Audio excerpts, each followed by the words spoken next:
All right, Shalom, Shalom. First and foremost, I like to give all glory, honor, and praises to Yahweh, Bahashem, Yahushai. Double honors to the apostle elders, a great millstone who rule well. And salutations to all you brothers out there pushing this word in love, truth, sincerity, and humility. Once again, it's the brother Shati from the Chicago camp, coming back to what I hope is another quick and edifying sit down. And we're in Psalm 110 and 3. And it says, Thy people shall be willing in the day of thy power, and the beauties of holiness from the womb of the morning, thou hast the dew of thy youth. Okay? And this precept was inspired by that Jake in the military, who's telling everybody, which the men of Great Millstone have been telling you all for decades now, that those so-called flying saucers and UFOs and UAPs, they are really spaceships. They are the chariots of Yahweh Ba'ashem Yahushai, the instrument of Lord willing, the hopeful elect salvation, and it's going to be the horrible judgment and destruction for all you wicked people on the earth. All right? He said he can finally talk about this now since it's kind of like a mainstream thing. And see, the more news and information that comes out about this incident, okay, the more people are going to start being afraid, especially our people who have heard this gospel. Because many of these people who have heard the gospel,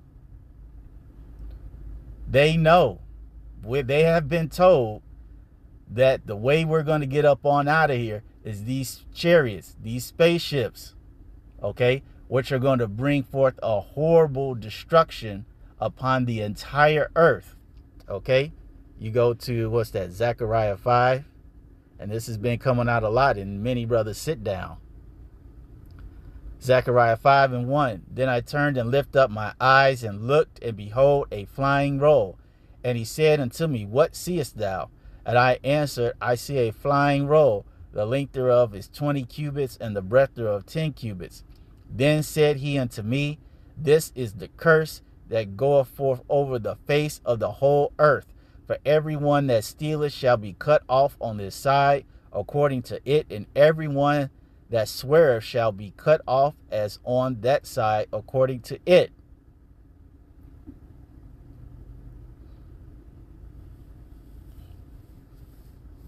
All right. So these chariots, as I mentioned before, hey, when you folks that have heard the gospel,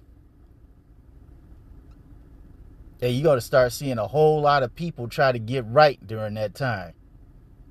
Because we've told them the absolute wrath that these chariots are going to bring forth to people, to the children of disobedience. Okay, when you go to, what's that, 2nd Ezra, where it talks about out of the mouth, the sparks, the tornado, and the tempest, they all came out at one. Hey, man, this is not going to be a beautiful thing for all you people that chose not to get right. Tempest.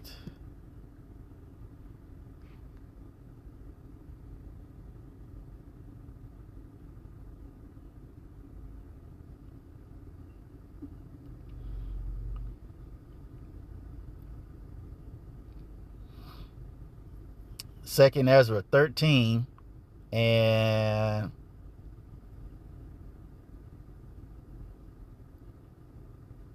oof. I got to start at 1. 2nd Ezra 13 and 1. And it says, And it came to pass after 7 days, I dreamed a dream by night. And lo, there arose a wind from the sea, that it moved all the waves thereof. And I beheld, and lo, that man waxed strong with the thousands of heaven. And when he turned his countenance to look, all the things trembled that were seen under him. All right, think about that movie, Training Day. I mean, not Training Day, Independence Day. Okay, slip of the tongue. All right, when that chariot came in and pierced the skies, All right, them people were terrified. It's going to be the same way. Independence Day in real time. Okay? It says, and wheresoever the voice went out of his mouth, all they burnt, and that heard his voice, like as the earth faileth when it feeleth the fire. And after this I beheld, and lo, there was gathered together a multitude of men out of a number from the four winds of the heaven, to subdue the man that came out of the sea. But I beheld, and lo, he had graved himself a great mountain, and flew up upon it. But I would have seen the region or place whereout the hill was graven, and I could not. Meaning this ship was so daggone big, Ezra couldn't see where it started or where it ended. He just knew that it was just absolutely humongous.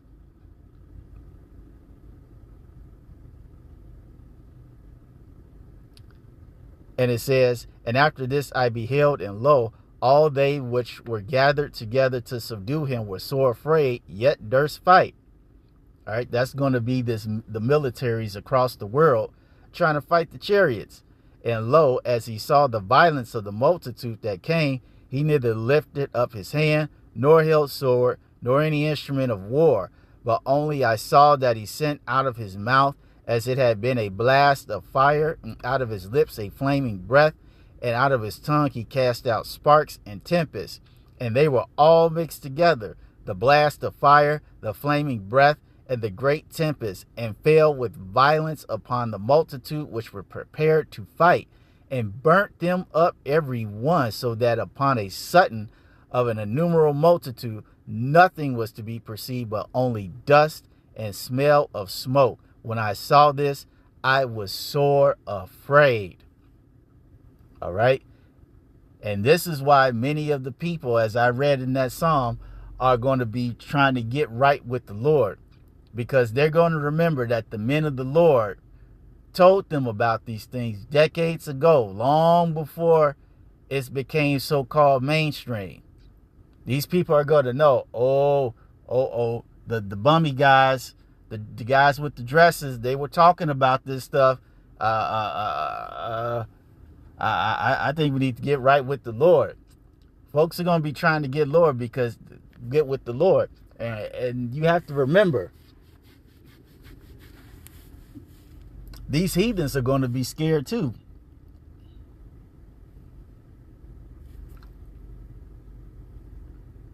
Everybody's going to be scared. First and foremost, because they don't have the knowledge, wisdom, and understanding. And so when that day comes, they're going to be like, man, what is this? But our people, they're going to know.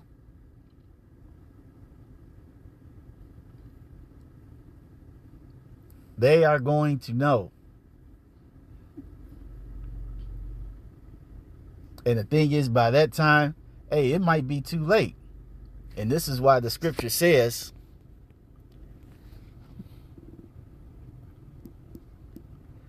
to make no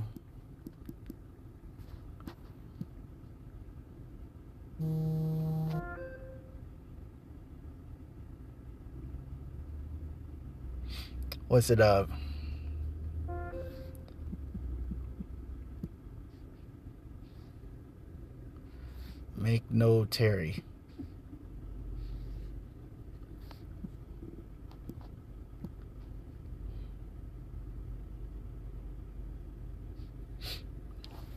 Make notes. Let me put it on pause and find it real quick. Hold on. Ecclesiastes 5:7. It says, make no tarrying to turn toward Yahweh, and put not off from day to day.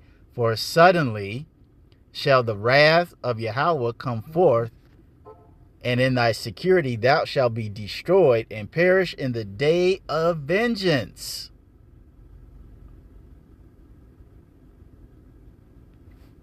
Okay? Because as I mentioned, these chariots, this is the curse that's going to go upon the earth.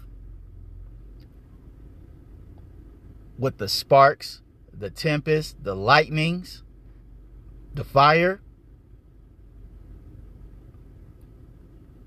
burning everyone up, As the scripture says, hey, what is it, beaten to powder? And I'm going to get back to that Ecclesiastes.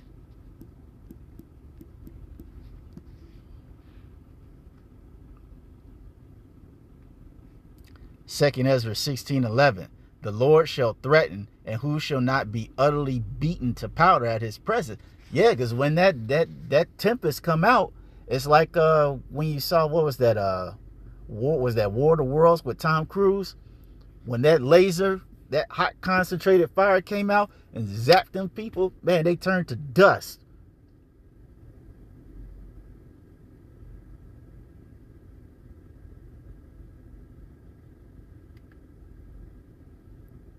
And we told you, Jakes, hey, you better get right, because you don't want that part of the judgment. Once again, Ecclesiasticus 5:7. Make no tarrying to turn to Yahweh, and put not off from day to day. For suddenly shall the wrath of Yahweh come forth, and in thy security thou shalt be destroyed and perish in the day of vengeance. Don't say that you got tomorrow. Hell, America don't even know if it has tomorrows. This place has exhausted every trick in the trick bag. No more tricks. There's no more promises. The tomorrows are very, very few. All right, we at least know we got 2025, and that's because they plan on doing something big. But you don't have a whole lot of time. All right? Instead of being concerned on how you're going to get your children a Christmas present, all right, you need to be focused on getting right with the Lord.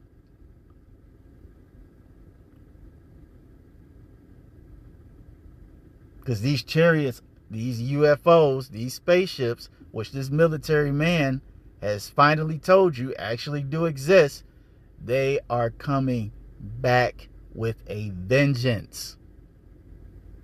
As we read, to render a horrible recompense on the earth and those that have done wickedly. But it's also going to save the ones that have been faithful to the Lord. Once again, you do not want to be on the bad side of the Lord when them chariots come.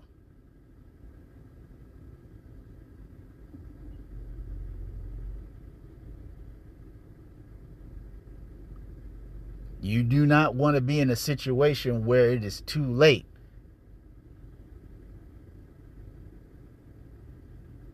Because if you go and watch the video, that soldier clearly tells you, it is so many words. Look, dude, I don't know what you gonna do.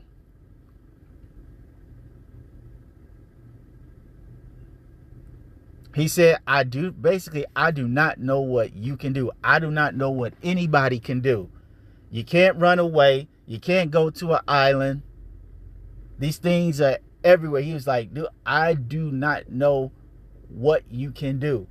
It is far beyond any military capability and technology that we have today. He said, I do not know what anybody can do. That's coming from the inside.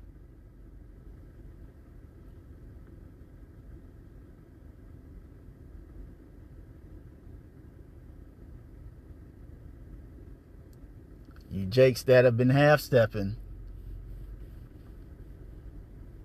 get right.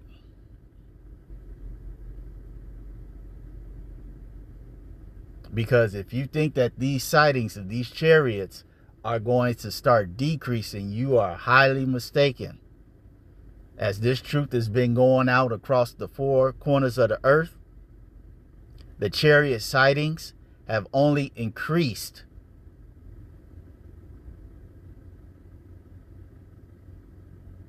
And they're going to increase even more. They're going to be more dynamic, more dramatic, more awing to the eye. It's only going to, we're only going to see more of them.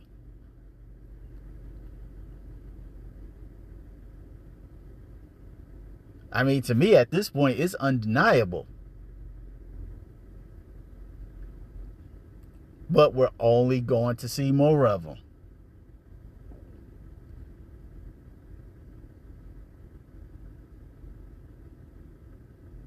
And quite frankly, I'm excited. I'm very excited to see what the Lord is about to do next.